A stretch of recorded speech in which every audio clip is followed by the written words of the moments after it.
नमस्ते साथीहरू, नमस्ते। आज म विशेष यो ओम शान्ति पार्कमा घुम्न आइरहेको थिएँ। विशुद्ध रूपमा ओम शान्ति पार्कमा निस्वार्थ रूपमा यो सेवा गरिएको छ।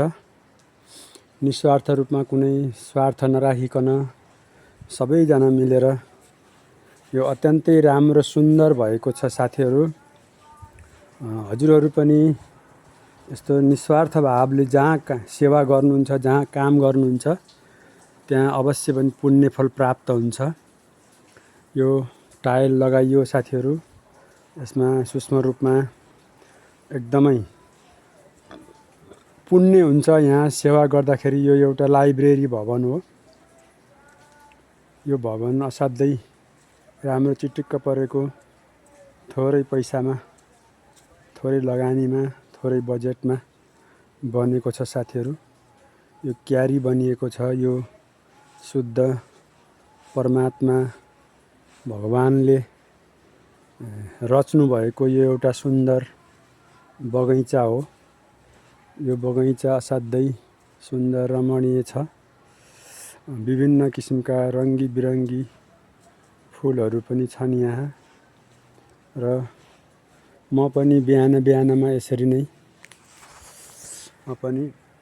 बिहानमा यहाँ मर्निङ वाक पनि हुने, अनि त्यसपछि सेवा पनि हुने। यहाँ सरसफाइ लगायत आज विशेष सटरडेको दिन, शनिबारको दिन छ।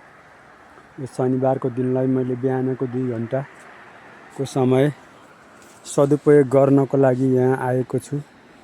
सुन्दर रमणीय पार्क यो ओम शान्तिको। र हजुरहरू पनि निःशुल्क रूपमा घुम्न आउन सक्नुहुन्छ।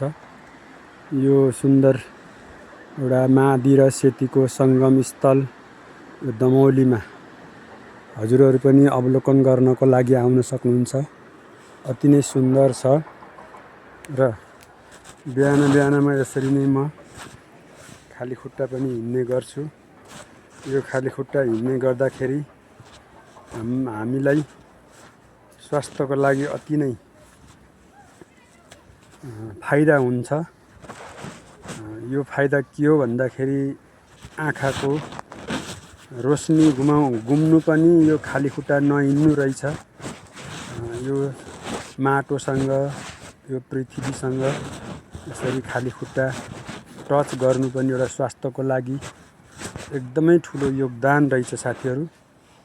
र हजुरहरू पनि यसरी नै बेला मौकामा यो चिसो मौसममा पनि नभनिकन हिँडेपछि सजिलो हुँदो रहेछ।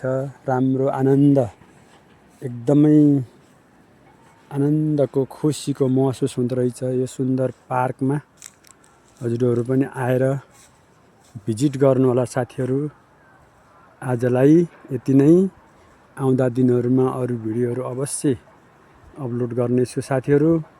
यो भिडियो हेरेर लाइक, सब्सक्राइब,